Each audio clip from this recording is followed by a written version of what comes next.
Hello students, today I will teach you chapter 4 absorption of root, absorption by roots। वैसे तो ये first chapter है plant physiology का, पर आप लोगों की बुक में चैप्टर नंबर 4 है। प्लांट फिजियोलॉजी क्या है? Plant physiology is the branch of biology which deals with the life function or metabolism of the plant. It includes the functioning of cells, tissues, organ system and the organism as a whole. ये biology का एक branch है जिसमें plant का metabolism और life activity include है। Okay, let's start the absorption by the roots. Absorption by the roots.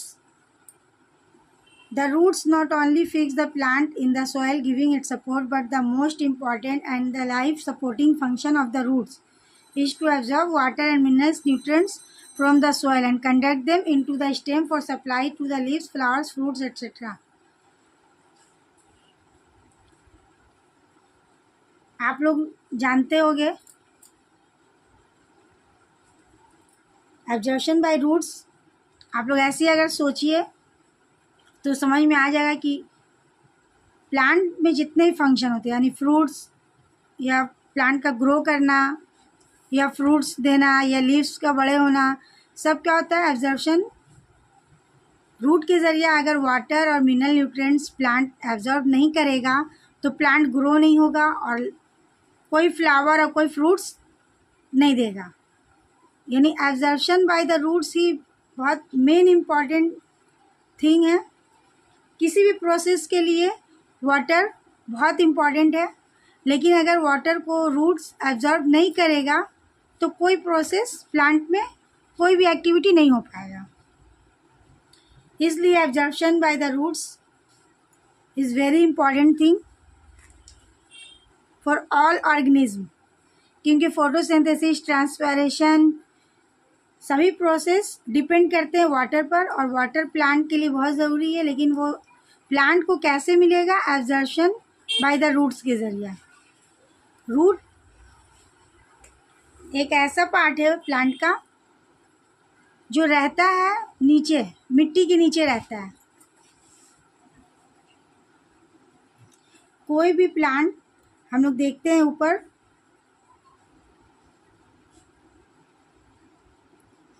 Plant, और नीचे उसका रूट्स रहता है जो हम लोगों को दिखाई नहीं देता है।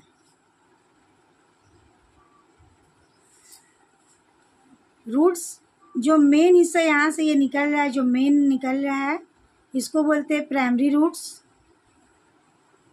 प्राइमरी रूट से भी जो हिस्सा निकल रहा है उसको बोलते हैं सेकेंडरी रूट्स।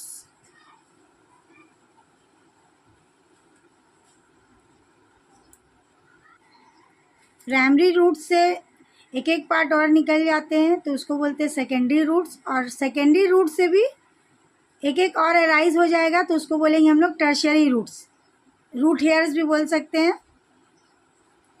तो जो पार्ट यहाँ मिट्टी के ऊपर है, सॉइल के ऊपर है, उसको बोलते हैं एरियल पार्ट्स।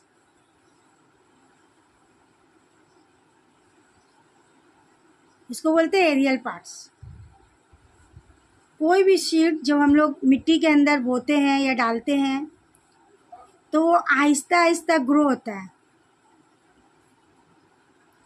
कैसे ग्रो होता है? जब हर वक्त मिट्टी में हम लोग पानी देते रहेंगे, वाटर देते रहते हैं, डालते रहते हैं, तो सीड्स सॉइल अप होता है। सॉइल अप हो करके उसमें से अंकुर एम्ब्रियो निकलता है। एम्ब्रियो निकल करके आहिस्ता आहिस्ता मिट्टी के अंदर नज़र आता है और सीड्स मिट्टी के नीचे रह जाता है। इसी में से बहुत सारा रूट निकल जाता है। ठीक है, ये है रूट का parts. Need of water and minerals for plants. Absorption by the roots क्यों ज़रूरी है ये हम लोग पढ़ेंगे यहाँ।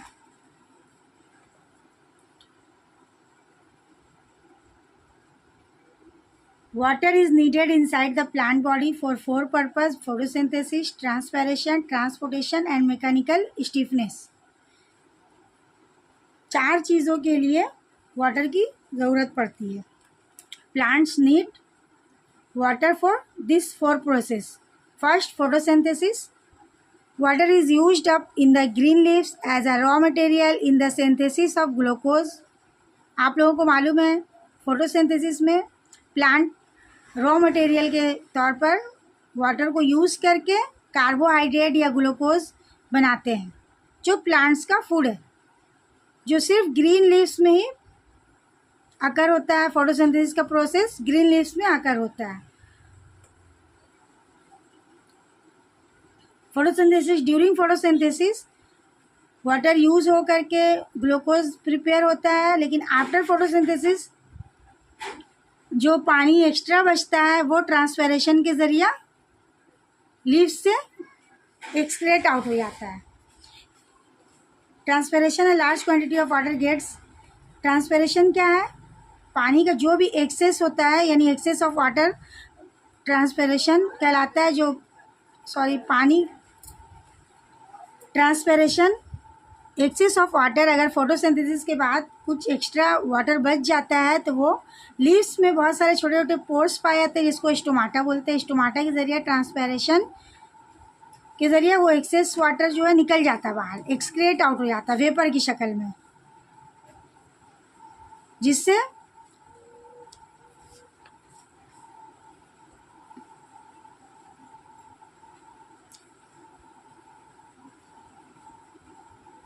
रूट के ऑब्जर्प्शन के बाद वाटर यहाँ से होते हुए लीव्स में जाता है. जितना पानी फोटोसिंथेसिस में यूज़ होने के बाद जो एक्स्ट्रा बच जाता है वो ट्रांसपैरेशन के ज़रिया इवोपरेट हो जाता है. अगर इवोपरेट नहीं होगा, अगर ट्रांसपैरेशन नहीं होगा तो दोबारा वाटर रीएब्जॉर्ब प्लांट कैसे करेगा? जब यहाँ से पानी खाली हो जाएगा जब तभी प्लांट को नीड फील होगा कि वाटर और चाहिए, तब फिर यहाँ से रूट वाटर को एब्जॉर्ब करेगा. इसलिए ये सारे प्रोसेस प्लांट के लिए इम्पॉर्टेंट है. Next, transportation. ट्रांसपोर्टेशन क्या है? Transportation of substance is carried out in water solution from the roots. Water सिर्फ एक डायरेक्शन में ऊपर की तरफ लीव्स से और भी अदर पार्ट्स में जाता है, यानी एक ही अपवर्ड की तरफ जाता है. वाटर रूट से प्लांट्स के सभी पार्ट्स में जाता है ऊपर की तरफ. किसके ज़रिए? जाइलम के ज़रिए. और एक ही डायरेक्शन में जाता है, इसीलिए इसको बोलते हैं यूनी डायरेक्शनल मूवमेंट. लेकिन जो फूड प्रिपेयर होता है वो फूड यहाँ से प्लांट्स के और बाकी हिस्सों में भी इस तरफ भी आ सकता है, नीचे की तरफ. सीड्स को चाहिए, रूट्स को चाहिए, या ऊपर लीव्स को चाहिए, फ्लावर को चाहिए, तो वो अपवर्ड भी होता है, इनवर्ड भी होता है. तो दो इसको बोलते हैं हम लोग फूड का जो ये होता है प्रिपरेशन C6H12O6, इसका जो मूवमेंट होता है इसको बोलते हैं हम लोग बाई या मल्टी डायरेक्शनल. उसी प्रोसेस को ट्रांसपोर्टेशन कहते हैं, जिस प्रोसेस के ज़रिया लीफ में प्रिपेयर किया हुआ ग्लूकोज या कार्बोहाइड्रेट प्लांट के अदर पार्ट्स में पहुंचाया जाता है, उस प्रोसेस को ट्रांसपोर्टेशन कहते हैं, जो फ्लोएम के ज़रिया होता है, जिसके लिए फ्लोएम रिस्पॉन्सिबल होता है. तो इसलिए इस तरह से ये भी प्रोसेस प्लांट्स का बहुत ज़रूरत है. इसके लिए भी पानी बहुत ज़रूरी है, क्योंकि फूड जो तैयार किया गया है वो वाटर में सॉल्व हो करके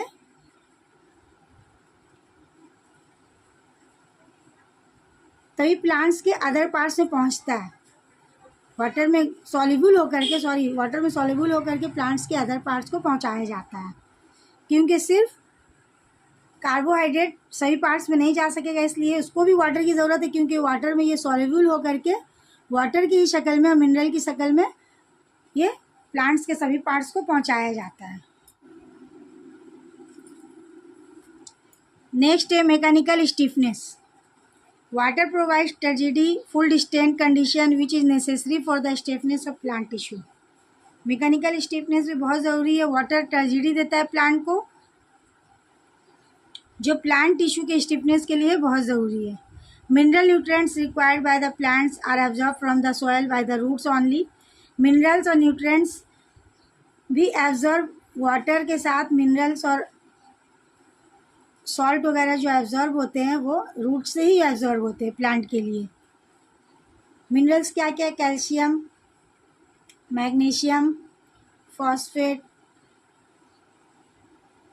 एंड नाइट्रेट्स एट्सेट्रा। वाटर के साथ रूट एब्जॉर्ब करता है ये सब मिनरल्स को, सॉल्ट को, जो प्लांट्स के लिए is very important. And some simply ions, potassium, calcium, magnesium, chlorine etcetera, these elements are required as constituent of cell and cell organ as well as in the synthesis of variety of compounds or enzymes within the cell। ये सब minerals और salt water के साथ root से absorb होते हैं और cell के और प्लांट्स के अदर एक्टिविटीज़ में इनका काम होता है। नेक्स्ट है characteristics of roots for absorbing water.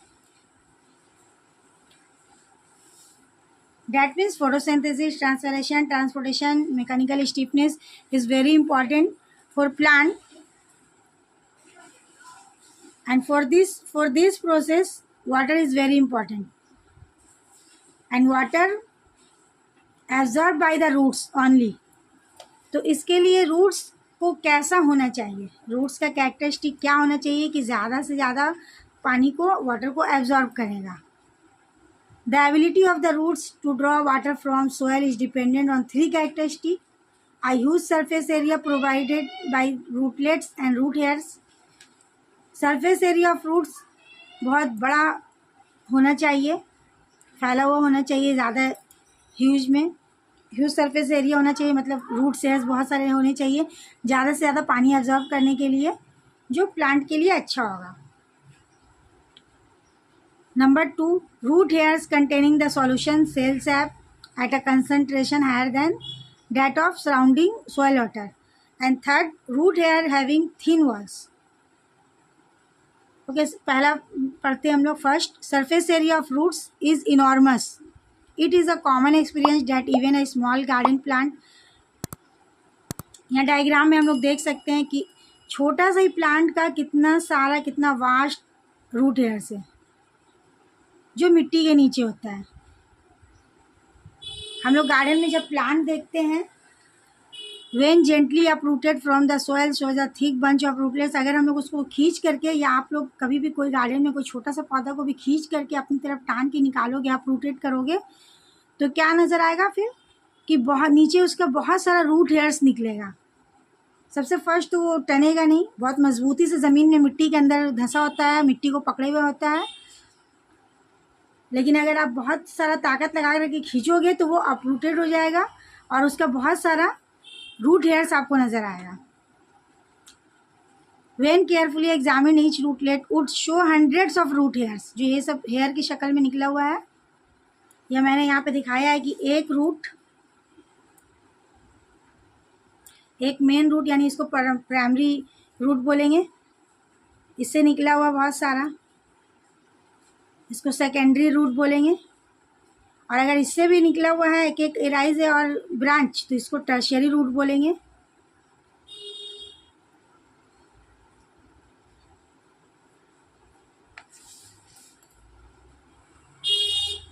इसमें बहुत सारा हेयर्स लगा होता है, 100 of roots hairs,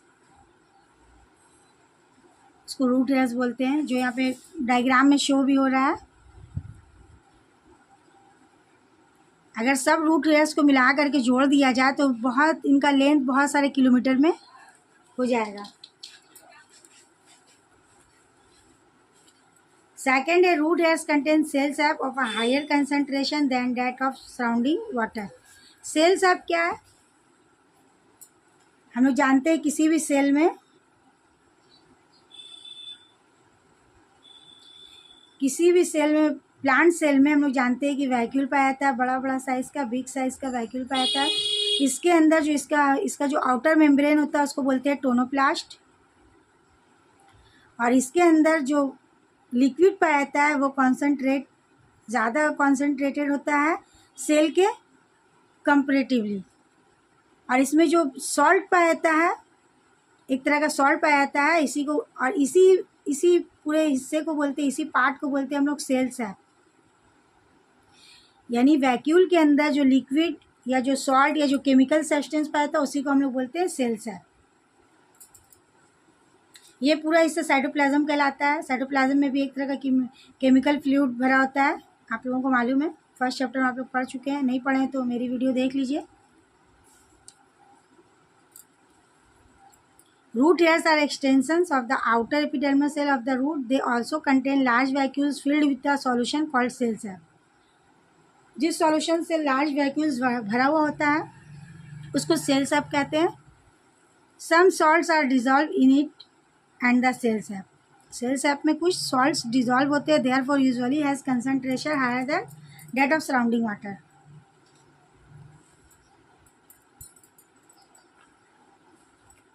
root hairs have thin walls. यहाँ डायग्राम में दिखाया जा रहा है, रूट हेयर्स को एक को बड़ा करके दिखाया गया है। Cell wall, cell membrane, cytoplasm, और ये लार्ज वैक्यूल्स, देखिए कितना बड़ा बड़ा वैक्यूल्स पाया जा रहा है रूट हेयर्स में। और जहाँ वैक्यूल्स के बाद जो जगह बच रहा है, जैसे कि मैंने अभी डायग्राम में दिखाया, सब क्या है, साइटोप्लाज्म है। इसी चीज़ को रूट हेयर्स को बड़ा करके दिखा दिया गया है।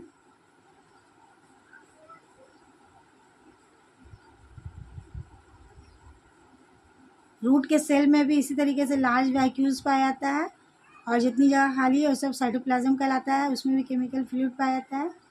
लार्ज वैक्यूल्स में पाए जाने वाला फ्लूइड ही सेल सैप कहलाता है। Like all plant cell, root hairs also have two outer layers, a cell wall and a cell membrane. हम लोग जानते हैं प्लांट सेल में सेल वॉल भी पाया जाता है और सेल मेम्ब्रेन भी पाया जाता है। The cell wall is thin and permeable. It allows the movement of water molecule and dissolve substance freely in out or of the cell. लेकिन रूट हेयर्स का सेल कैसा होता है, सेल वॉल थिन होता है और परमेबल होता है। ये इजीली सॉल्यूशन को बाहर और अंदर आने जाने देता है।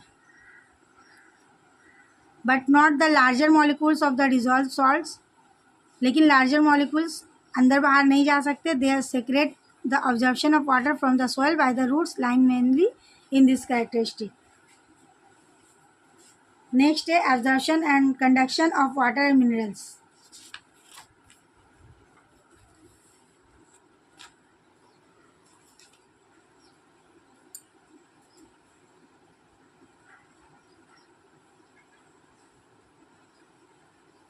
फाइव मेन फेनोमेना दिया हुआ है। The entire mechanism of absorbing water and minerals from the soil by the roots and its movement, इसको डिस्क्राइब करने के लिए फाइव मेन फेनोमेना दिया हुआ है। इम्बाइवेशन। What is imbibition? Imbibition is a phenomena by which the living or dead plant cell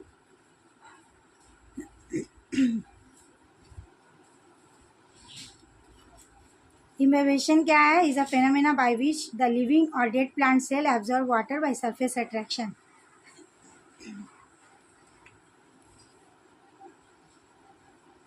आप लोगों ने देखा होगा कि रेनी सीजन में क्या होता है, वुडन डोर्स या ड्राई शीट्स पानी के कांटेक्ट में आते ही वाटर में थोड़े दिनों के लिए छोड़ दिया जाएगा तो क्या होता है, या रेनी सीजन में तो हर तरफ मॉइस्ट फैला होता है, उससे क्या होता है, वुडन डोर्स फूल जाते हैं, ड्राई सीड्स भी पानी में रख के फूल जाता है।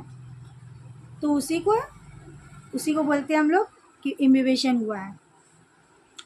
Due to imbibitional pressure seed coat ruptures in case of germinating seeds.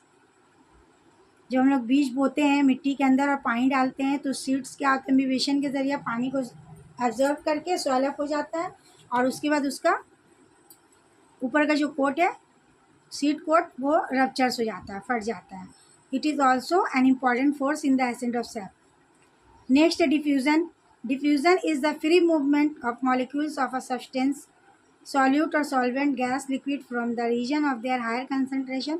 Diffusion क्या है? फ्री मूवमेंट है या डायरेक्ट मूवमेंट बोल सकते हैं आप लोग, हायर कंसंट्रेशन से लोअर कंसंट्रेशन की तरफ. इसको एक्सपेरिमेंट के जरिए बताया गया यहाँ पर कि एक गिलास या एक बीकर में वाटर ले लीजिए और उसमें किसी भी तरह का कोई टैबलेट पिंक कलर का या ब्लू कलर का डाल दीजिए, तो वो आहिस्ता आहिस्ता डिज़ोल्व होके फैलते फैलते, मतलब वो टैबलेट क्या है, हायर कंसंट्रेशन है, वाटर लोअर कंसंट्रेशन है, इस तरफ से टैबलेट आहिस्ता आहिस्ता डिज़ोल्व होते होते कुछ देर बाद देखने में क्या आएगा कि पूरा पानी, पूरा वाटर ही टैबलेट का कलर मिल गया है. मतलब बिल्कुल ही हायर कंसंट्रेशन से लोअर कंसंट्रेशन की तरफ मूवमेंट उस वक्त होता रहता है जब तक का दोनों तरफ कंसंट्रेशन इक्वल ना हो जाए. यानी पूरा पानी मिक्स हो गया है, थोड़ा ब्लू और थोड़ा पिंक को मिला देने से ऐसा कलर होगा. बहुत इजी है. और भी आप लोग घर में अपने एक्सपेरिमेंट कर सकते हैं. जिस वक्त हम लोग घर में अगरबत्ती जलाते हैं या कोई अतर का शीशी खोलते हैं, बॉटल खोलते हैं हम लोग, तो क्या होता है कि पहले तो उसी जगह में महकता है, सिर्फ जो खोलता है सिर्फ उसी को स्मेल आती है अतर की या अगरबत्ती की, लेकिन आहिस्ता आहिस्ता उसकी खुशबू पूरे कमरे में, कमरे से दूसरे कमरे में फैल जाती है एयर के ज़रिए. उसको डिफ्यूज़न बोलते हैं. ये स्मेल उस वक्त तक का स्प्रेड होता रहता है, यानी ये मूवमेंट हायर कंसंट्रेशन से लोअर कंसंट्रेशन की तरफ उस वक्त तक होता रहता है जब तक के दोनों तरफ या एवरीवेयर हायर और लोअर कंसंट्रेशन का ये मॉलिक्यूल सेम ना हो जाए, इक्वल ना हो जाए. ठीक है, आई होप आप लोग को समझ में आ गया होगा. डिफ्यूज़न क्या है? Osmosis and osmotic pressure. What is osmosis? Osmosis is the movement of water molecules from their region of higher concentration of solvent to the lower concentration of solvent. What is osmosis? Higher concentration of solvent to lower concentration of solvent. Water का movement को osmosis कहते हैं. Osmosis two types का होता है, endosmosis and एक्सोऑस्मोसिस. Endosmosis में क्या होता है?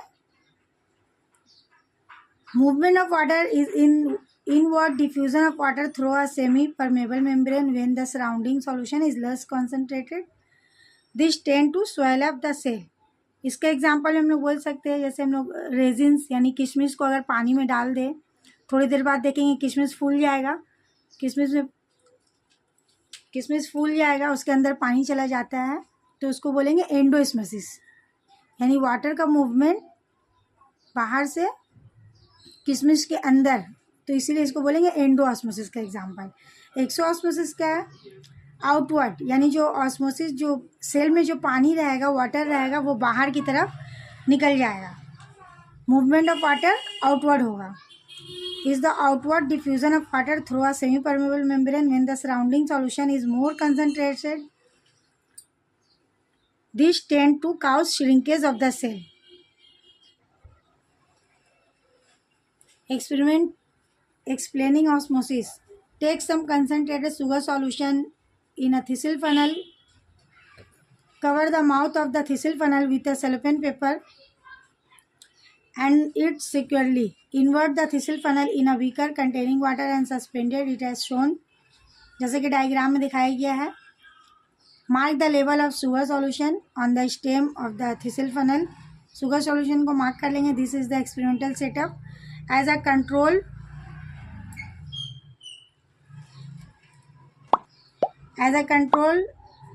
take another thistle funnel with plain water filled in it and suspended it in another beaker also containing water. Again, mark the level on its stem.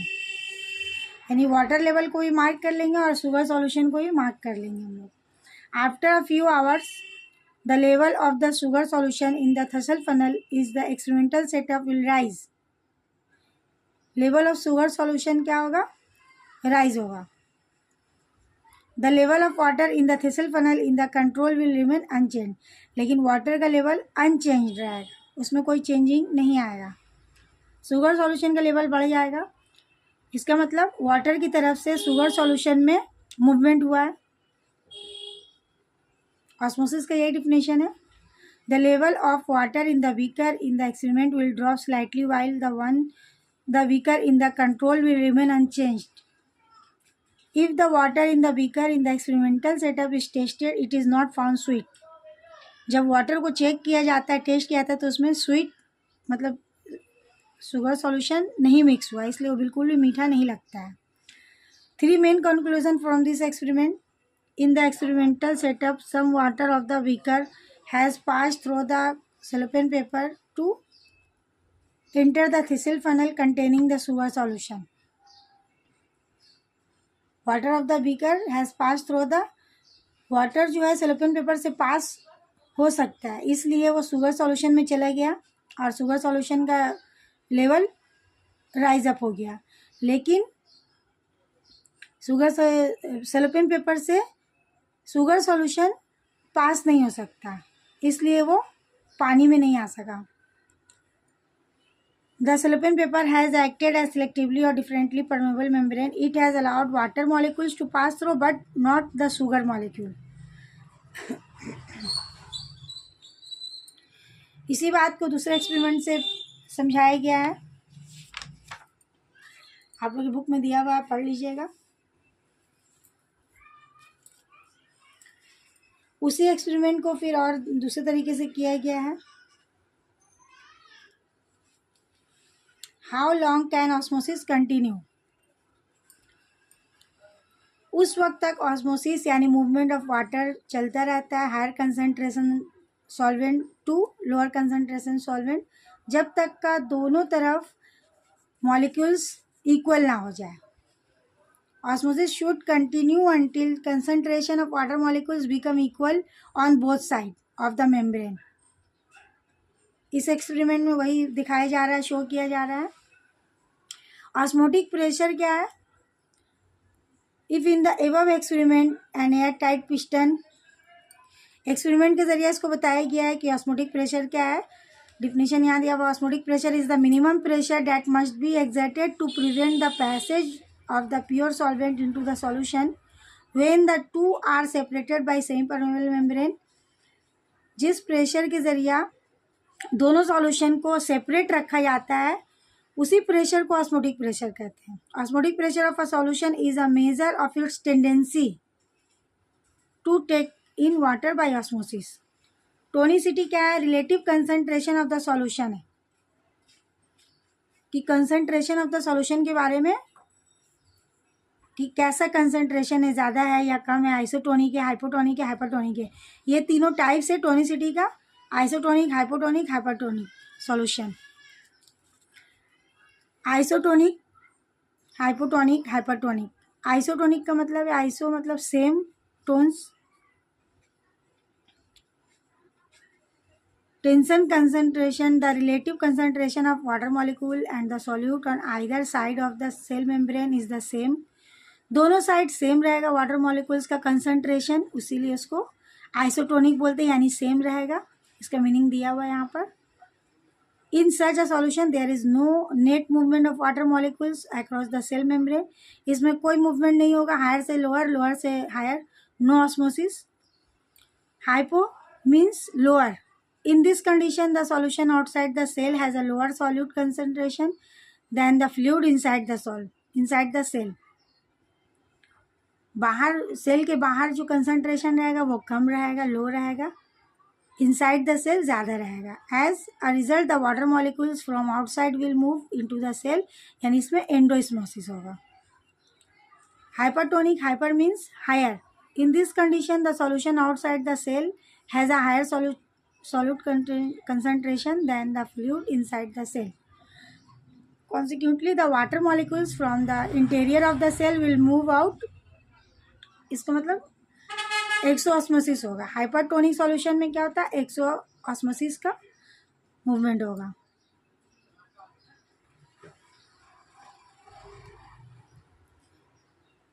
Isotonic, hypotonic, hypertonic को यहाँ diagram में show किया गया है। Animal cell, plant cell,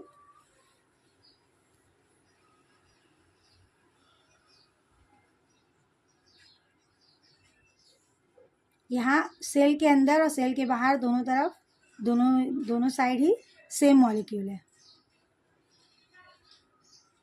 इसलिए यहाँ पे क्या हो रहा है, आइसोटोनिक हो रहा है। यहाँ से सेल से वाटर बाहर निकला हुआ है आउटसाइड की तरफ, इसलिए इसमें एक्सोऑस्मोसिस हो रहा है। और यहाँ पे सेल में वाटर बहुत भर गया है, इसका मतलब एंडोऑस्मोसिस हो रहा है। ये आइसोटोनिक सॉल्यूशन है एनिमल और प्लांट सेल का, ये हाइपरटोनिक सॉल्यूशन है और ये हाइपोटोनिक सॉल्यूशन है। एनिमल सेल और प्लांट सेल को शो किया गया है। In case of plant cell, another striking feature determines the behavior of the cell when subjected. Rigidity of the cell wall. Rigidity of the cell wall क्या है? The phenomena related to this behavior are turgidity, plasmolysis and flaccidity described later. Next page में हम लोग पढ़ेंगे। यहाँ पर हम लोग पढ़ेंगे एक्टिव ट्रांसपोर्ट क्या है। Active transport is the passage of a substance, salt or ion, from its lower to higher concentration through a living cell membrane using energy from a cell. Transport दो तरह का होता है, एक एक्टिव ट्रांसपोर्ट और other is passive transport.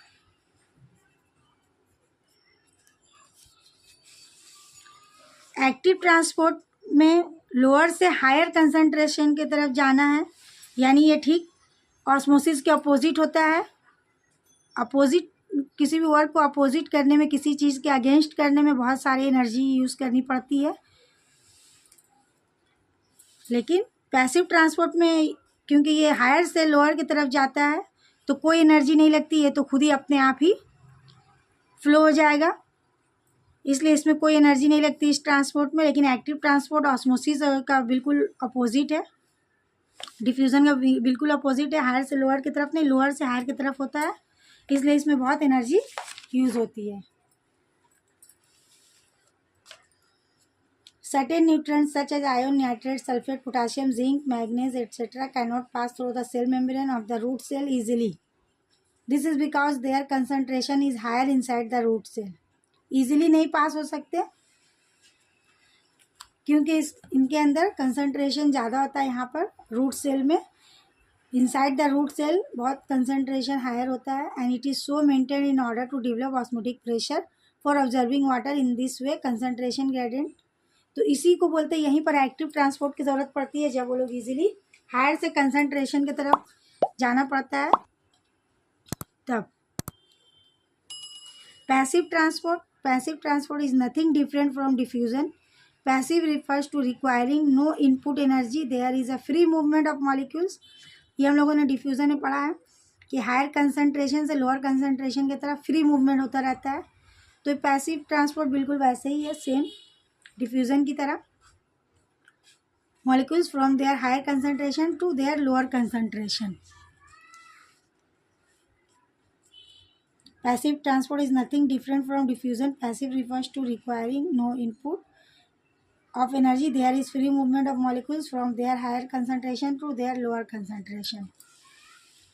Turgidity and flaccidity क्या है? When a cell reach a state where it cannot accommodate any more water, यानी जब एक सेल में पूरी तरीके से पानी भरा होता है तो वो और एक्स्ट्रा वाटर नहीं एब्जॉर्ब कर सकता और वाटर नहीं ले सकता, तो इट इज़ फुली डिस्टेंडेड, अंदर बिल्कुल भी इसमें पानी फुल रहता है, भरा हुआ होता है। It is called turgid and the condition is called turgidity. When a cell turgid its wall is stretch, यहाँ पे शो कर रहा है, stretch and under pressure from inside, और इनसाइड वॉल पर प्रेशर पड़ता रहता है and in its turn it press the cell content toward the centre of the cell. और सेल वॉल से प्रेशर पड़ता रहता है ऑल कंटेंट्स ऑफ सेल पर सेंटर में जाने के लिए। The pressure of the cell contents on the cell wall is called turgor pressure. Cell contents की तरफ से बार बार उसके वॉल पर प्रेशर पड़ता रहता है, देखो सब तरफ से प्रेशर पड़ रहा है, उसको बोलते हैं turgor pressure. And the pressure exerted by the cell wall on the cell it contains wall pressure, उसको बोलेंगे हम लोग वॉल प्रेशर बोल सकते हैं। If any time the cell wall is unable to bear the turgor pressure, कभी कभी ऐसा होता है कि ये प्रेशर बर्दाश्त के लायक नहीं होता तो उस वक्त फट जाता है, कोई भी सीड्स या सेल फट जाता है। It ruptures and the cell content burst out. This is exactly what happens when fruits and vegetables sometimes burst.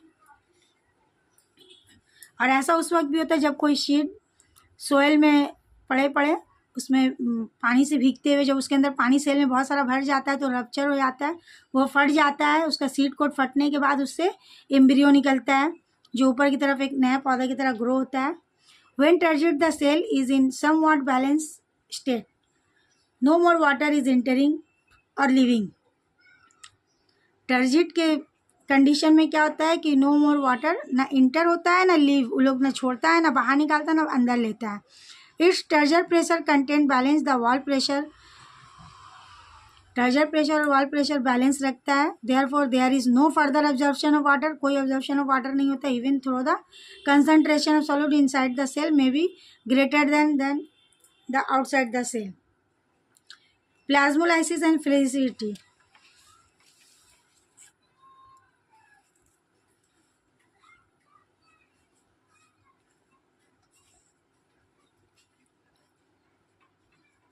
If this plant cell is now kept in 5% salt for few minutes, it will lose its distant appearance. अगर इसमें 5% भी हम लोग solution और रखेंगे तो ये अपना डिस्टेंट अपेयरेंस खो देगा, ठीक है। In fresh water it remains in fully distended condition. Its plasma membrane remain in close contact with the cell wall and press against, just like a rubber bladder of a football pushing against the leather casing. If this plant cell is now kept in 5% solution for a few minutes, it will lose. Fresh water में cell जब fully distended होता है, अभी हम लोग पढ़ चुके हैं ये बात, बिल्कुल भरा हुआ होता है सेल पानी से और ना वो ज़रा भी पानी इंटर कर सकता है ना उसको छोड़ सकता है। तो उस वक्त वॉल पर या जो टर्जर प्रेशर होता है उसके बाद भी अगर हम लोग 5% भी सॉल्ट सॉल्यूशन उसमें फ्यू मिनट्स के लिए भी रखेंगे तो ये लॉस इट्स डिस्टेंडेड अपीयरेंस वो फट जाएगा, डिस्टेंडेड अपीयरेंस लॉस हो जाएगा। द साइटोप्लाज्म विल श्रिंक और सारा पानी निकल जाएगा, जैसा कि अभी डायग्राम में मैंने दिखाया है। श्रिंक कर जाएगा सेल, सारा पानी सेल से बाहर निकल जाएगा। And plasma membrane will withdraw from the cell wall. This shrinkage from the cell wall is called plasmolysis. यानी जिस वक्त सेल से बाहर पानी निकल जाता है, श्रिंक कर जाता है सेल, उसको बोलते हैं plasmolysis. And the cell in this state are said to be limp और फ्लैसिड, और सेल के कंडीशन को बोलते हैं फ्लैसिड। उस वक्त उस सेल को बोलेंगे फ्लैसिड और उस कंडीशन को बोलेंगे flaccidity. Flaccidity is the reverse of turgidity. Turgidity का ठीक अपोजिट है, उल्टा है। टर्जिडिटी में पानी भरा होता है और पार्ट्स ऑफ फ्लावर टाइट होते हैं, लेकिन फ्लैसिडिटी में क्या होता है, सब वाटर निकल जाता है और वो सब पार्ट्स जो है प्लांट के लूज हो जाते हैं। If however a plasmolysed cell is return to water before it is dead, its protoplasm again swell up. इससे पहले सेल देखता है कि वो मर जाए, डेड हो जाए, उससे पहले वो फिर से उसका प्रोटोप्लाज्म पानी एब्जॉर्ब कर लेता है, स्वेल हो जाता है and tight against the cell wall. The recovery of the reversal of the plasmolysis, plasmolysis के बाद जो फिर से रिकवरी होती है, फिर से पानी भरता है, उसको बोलते हैं डीप्लाज्मोलाइसिस। इसको क्या बोलते हैं, इस फिनोमेना को डीप्लाज्मोलाइसिस। You can easily understand that plasmolysis is the result of outflow of water from the cell and deplasmolysis is the result of its re-entry. or reabsorb of water. The terms define turgidity, plasmolysis, flaccidity. Turgidity is the state of a cell in which the cell wall is rigid and stretched by an increase in the volume of vacuoles due to the absorption of water. The cell is then said to be turgid. Turgidity means इसका cell का ऐसा state है जिस वक्त wall is rigid and stretch, और rigidity बहुत होता है इसमें, और वॉल जो है सेल का वॉल स्ट्रेच रहता है, वैक्यूल्स का वॉल्यूम बढ़ा हुआ रहता है, ऑब्जर्प्शन ऑफ वाटर ज़्यादा होता है, उस वक्त सेल टर्जिड रहता है. Plasmolysis is the contraction of cytoplasm from the cell wall caused due to the withdrawal of water when placed a strong hypertonic solution. अभी हम लोगों ने पढ़ा है प्लाज्मोलाइसिस, जिस वक्त सेल से पूरा पानी, सारा पानी बाहर निकल जाता है, श्रिंक हो जाता है सेल, उसको बोलते हैं उस प्लाज्मोलाइसिस. फ्लैसिडिटी बोलते हैं उस कंडीशन को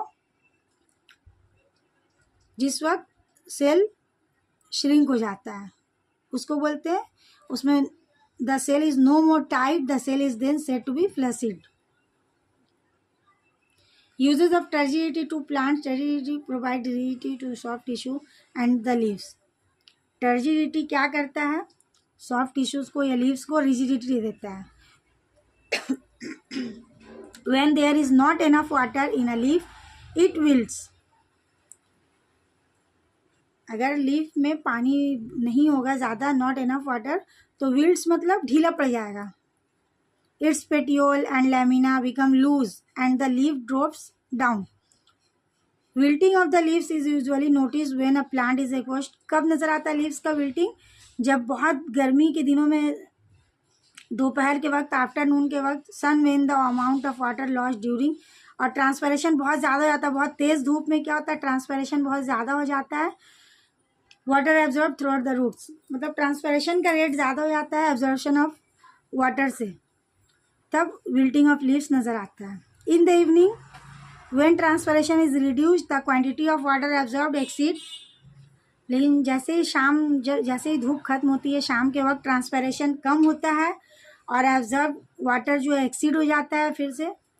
the loss of water through transpiration, the turgidity of the leave cell is restored and leaves again stand out. फिर से लीव्स स्टैंड आउट हो जाते हैं. Turgor pressure helps to push through the hard ground. ये मैंने अभी बताया था कि कोई भी सीड्स का टर्जर प्रेशर क्या काम करता है, सीड कोट को ब्रस्ट करने में हेल्प करता है, जिससे न्यू प्लांट्स ग्रो करना स्टार्ट करते हैं. Turgor in root cell builds up root pressure. इस एक्सपेरिमेंट के जरिए ये बताया गया है कि अगर कोई हम लोग एक प्लांट लेकर के जो रूट प्रेशर रहता है उसको बीच से कट करके अगर हम लोग कोई एक ट्यूब लगा देंगे, तो हम लोग क्या देखेंगे कि जो एब्जॉर्प्शन ऑफ वाटर है उसमें इतना, मतलब रूट प्रेशर क्या होता है कि एब्जॉर्प्शन ऑफ वाटर से, रूट प्रेशर की वजह से पानी रूट से अपवर्ड मूवमेंट में अदर पार्ट्स, लीव्स तक का, लीव्स से फ्लावर, यानी पूरे प्लांट से पहुंचता रहता है. किसकी वजह से? सिर्फ और सिर्फ रूट प्रेशर की वजह से. जाइलम में रूट प्रेशर की वजह से वो ऊपरी हिस्से में पानी पहुंचता रहता है. Turgor pressure in the opening and closing of stomata. You have read about stomata in class 9. Their opening the and closing depend on the turgidity of guard cell. Turgidity बहुत ज़रूरी है, अभी हम लोग पढ़ रहे हैं यही बात. तो स्टोमाटा लीफ में पाया जाता है और स्टोमाटा के अंदर गार्ड सेल्स पाए जाते हैं जिनमें टर्जिडिटी होती है, तो वो अच्छे से ओपन होता है और बंद होता है. Each guard cell has a thicker wall on the side facing the stomata and a thin wall on the opposite side. Guard cell contain chloroplast. As a result, the synthesis of glucose during photosynthesis and some other chemical changes, the osmotic pressure of the contents of the guard cell increase and they absorb more water from the neighboring cells.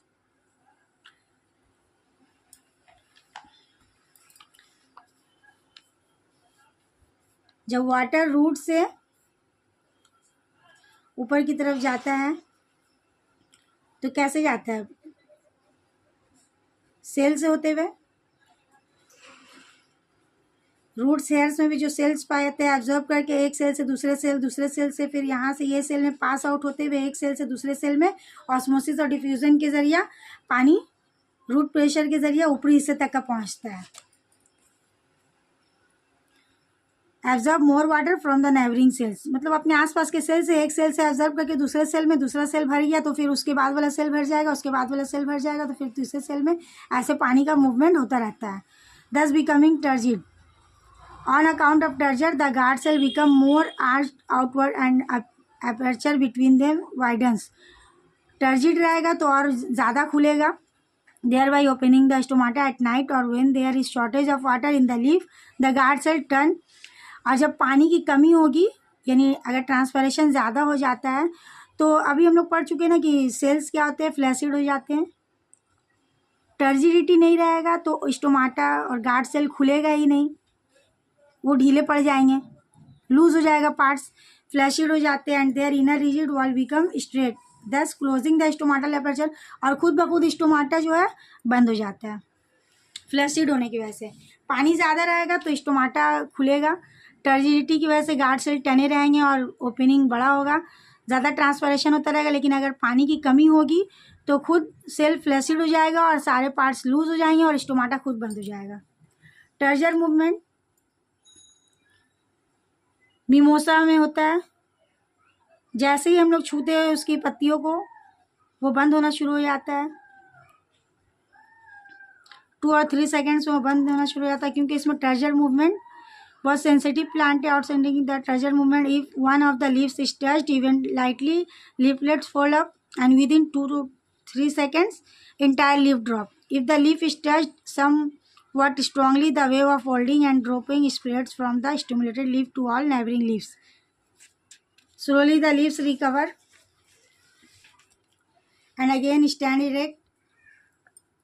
इस diagram में ये दिखाया गया है root hair से पानी का movement, root hair से water entering root hair, root hair से पानी का मूवमेंट एक सेल में गया, फिर इस सेल से इस सेल में गया, फिर इस सेल से इस सेल में गया, ऐसे करते हुए पास आउट होते हुए रूट हेयर से प्लांट के ऊपरी हिस्से तक का पानी पहुंचता है जाइलम के जरिए। रूट प्रेशर, इसमें रूट प्रेशर दिखाया गया है कि रूट का प्रेशर कैसे है, ऑस्मोसिस के जरिए एक सेल से दूसरे सेल में, दूसरे सेल से तीसरे सेल में ऐसे भरते हुए चला जाता है, पास आउट होते हुए ऑस्मोसिस के जरिए पास आउट होते हुए प्लांट के रूट एयर से ऊपरी हिस्से तक का वाटर पहुंचता है। Guttation, in certain plants like tomato, grass, banana और fern in the root pressure is high enough to force the water all the way through the stem comes out through the end of leaves veins। This water appears as teeny drops, जो हम लोग खास करके सुबह सुबह देखते हैं, एकदम अर्ली मॉर्निंग में देखते हैं कि लीव्स पर छोटे छोटे ड्रॉप्स होते हैं वाटर के, उसी को हम लोग बोलते हैं the loss, this loss of excessive water. मतलब ज़्यादा पानी अगर लॉस हो गया एक्सेसिव वाटर तो वो हम लोग को ड्रॉप की शक्ल में नजर आता है, उसी को बोलते हैं guttation. Importance of root hairs and the upward movement of observe water and minerals is the means root hairs are root hair contain cell sap. Root hair में पहले हम लोग देख चुके हैं कि जो वैक्यूल पाता है, वैक्यूल के अंदर जो लिक्विड पाता है उसको सेल सैप कहते हैं। which has higher concentration of salts are compared to the outside soil water। This different set of osmosis and outside water diffuse into the root hair। From the cell bearing root hair, water continues to pass adjoining cell one after another to finally enter the xylem vessel। जो भी यहाँ मैंने बताया xylem vessel के जरिए और root pressure के जरिए पानी ऊपर चढ़ता है। Acquired by the cell in the process also help to push the water upward through the xylem vessel। Absorption of mineral elements from the soil involves active transport। Active transport के जरिए जो minerals और salt है वो ऊपर जाता है। Minerals में ऑल्सो भी absorb as ion rather than as salt. इस डायग्राम में दिखाया गया है, ये वैक्यूल्स है, ये सब वैक्यूल्स है, ये रूट हेयर्स है, ये जाइलम वेसल है। The dilute solution of water and mineral salt absorbed from the soil by roots can be used for food manufacture in the leaves। only if it can travel up to the highest point of the plant. This upward flow occurs through the xylem. Some experiment on absorption and conduction of water in the plants. Experiment के जरिए बताया गया to show the roots absorb water. एक test में पानी लिया गया, mark कर लो कि कितना पानी है, पानी का लेवल नज़र आ रहा है यहाँ पर. ऊपर ऑयल डाल दिया गया इसमें ताकि पानी ये नहीं हो, इवेपोरेट नहीं हो. उसके बाद जब उसमें प्लांट लगा देंगे तो हम लोग देखेंगे कि पानी का क्वांटिटी, वाटर का जो लेवल है नीचे आ जाएगा.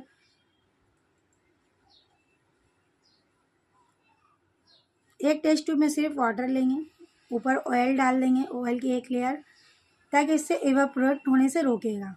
दूसरे में हम लोग प्लांट लगा करके ऑयल डाल देंगे कि ऊपर से इवेपोरेट नहीं हो. 1 और 2 डेज के बाद देखेंगे कि पानी का जिसमें प्लांट लगा हुआ है उस टेस्ट ट्यूब से पानी का लेवल नीचे आ गया है. क्यों? इससे ये बात तो प्रूफ हो रहा है कि रूट पानी एब्जॉर्ब करता है, वाटर एब्जॉर्ब करता है. Experiment number 2. A medium-sized young balsam plant is uprooted, washed and placed in a beaker containing a stain eosin solution. Pink colour का एक सॉल्यूशन लेंगे, उसके रूट्स में डाल देंगे ताकि रूट्स का जो हिस्सा है कलर हो जाए और पानी एब्जॉर्ब करके जैसे जैसे प्लांट में जा रहा है वहाँ अंदर का हिस्सा पिंक हो जाएगा. इसको ट्रांसेक्शन के जरिए दिखाया गया है. पिंक कलर का सॉल्यूशन में इसलिए डाला गया ताकि पिंक कलर का सॉल्यूशन जाइलम वेसल्स के जरिए और रूट प्रेशर के जरिए जहाँ जहाँ जा रहा है. द लीव ट्रांसवर्स सेक्शन, यानी लीव का ट्रांसवर्स सेक्शन करके देखते हैं तो देखो अंदर का हिस्सा पिंक हो रहा है. यानी पानी का मूवमेंट, वाटर का मूवमेंट जाइलम वेसल्स के जरिए और रूट प्रेशर के जरिए या ऑस्मोसिस के जरिए सेल टू सेल जो हो रहा है वो नज़र आ रहा है. पिंक कलर जा करके प्रूव कर दे रहा है इस बात को. Xylem tissue stained pink, xylem tissue भी पिंक हो गया है. ऊपर से ग्रीन है लेकिन जो वाटर एब्जॉर्ब हुआ वो तो ऊपर से नहीं अंदर जा रहा है, इसलिए अंदर का हिस्सा कलर हुआ है, सिर्फ अंदर का पार्ट. द रूट का ट्रांसवर्स सेक्शन है जो पिंक हो गया है. इस एक्सपेरिमेंट के जरिए इसी बात को समझाया गया है. और भी एक एक्सपेरिमेंट दिया, conduction of water through xylem. To show that food from leaves in conducted downwards through the phloem in the stem. Cut a ring round the stem of a healthy potted plant or around a thin twig of guava or any other tree deep enough to penetrate the phloem and cambium but not the xylem. It will be seen that the sap start oozing out from the further cut margin of the stem, showing thereby that sap in the peripheral parts flows in downward direction. After some it will be observed that the part of the stem above the ring has grown in diameter.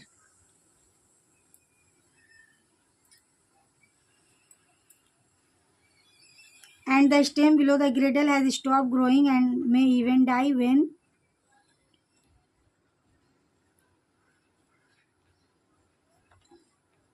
the stored organic contents of the lower parts are exhausted. The fresh healthy condition of the leaves in this experiment also proved that leaves continue to get a supply of water through the deeper located xylem. Leaf हमेशा बढ़ता रहता है.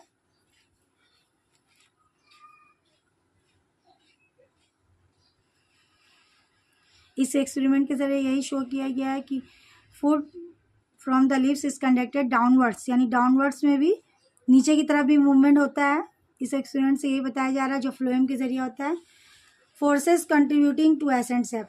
Accent sap किसको बोलते हैं? Accent SAP उस process को बोलते हैं जिस प्रोसेस का जरिए रूट्स से वाटर एब्जॉर्ब होकर के जाइलम वेसल के जरिए प्लांट के ऊपरी हिस्से में टॉप पार्ट तक पहुंचता है. उसी प्रोसेस को एसेंट ऑफ सैप कहते हैं. तो उसमें कौन कौन सा फोर्स लगता है? There are 4 main forces which contribute the upward movement ascent of sap. Root pressure builds up sufficient force to push the sap in the xylem vessel up to a certain height and may be enough for herbaceous plant. Capillary, narrow diameter of xylem vessels causes of water from a lower level to rises fill up the vacuum created by loss of water due to transpiration from the leaves. Narrow the diameter of a tube, greater will be the height of water rising in it, exerting a force called capillary force. Transpiration pull क्या है? as the water is lodged from the leaf surface by transpiration, more water molecules are pulled up due to the tendency of water molecules to remain joint cohesion and thus to produce a continuous column of water through the stem. Adhesion force, it causes the water to stick to the surface of cell, thus drawing more water molecules from below. When the cell leaf lose water during transpiration, this pulling force provided by the leaves is especially important in tall trees such as pines, which do not have enough root pressure. Downward movement of sap is relatively simple. The food manufactured in the leaves is dissolved in water and it flows down mainly on account of the force of gravity. Force of gravity के जरिए downward movement होता है, जो phloem के जरिए food को पहुंचाने का काम किया जाता है। अपर मूव, इसीलिए इस मूवमेंट को प्लांट में फूड पहुंचाने का काम अपवर्ड मूवमेंट भी होता है और इनवर्ड मूवमेंट भी होता है। इसीलिए इस मूवमेंट को, फूड को पहुंचाने का काम, मूवमेंट को बोलते हैं बाई डायरेक्शनल। लेकिन पानी सिर्फ ऊपर की तरफ जाता है, इसलिए इसको बोलते हैं यूनिडायरेक्शनल, इस मूवमेंट को। ये मूवमेंट क्या है? रूट प्रेशर या कैपिलरी ट्रांसपिरेशन पुल क्या है? जैसे ही प्लांट के लीफ में ट्रांसपिरेशन अकर होता है, लॉस ऑफ वाटर होता है, तो इसमें एक खिंचाव, एक पुल अप मॉलिक्यूल जो है यहाँ से, जैसे पानी यहाँ से खर्च हो जाता है, यहाँ से बाहर निकल जाता है प्लांट से, वैसे इसके अंदर एक ट्रांसपिरेशन पुल यानी खिंचाव होता है, जिसके ज़रिए अंदर से फिर से रूट वाटर एब्जॉर्ब करता है। अगर ट्रांसपिरेशन नहीं होगा तो एब्जॉर्प्शन भी रुक जाएगा। जैसे ही ट्रांसपिरेशन होता है, पानी की कमी होती है, वैसे नीचे से एक खिंचाव यानी उसी को ट्रांसपिरेशन पुल कहते हैं। तो यहाँ से फिर से रूट शेयर जो है रीअब्जॉर्ब करके वाटर फिर से भेज देता है। आई होप आप लोगों को चैप्टर समझ में आ गया होगा। Thank you for watching.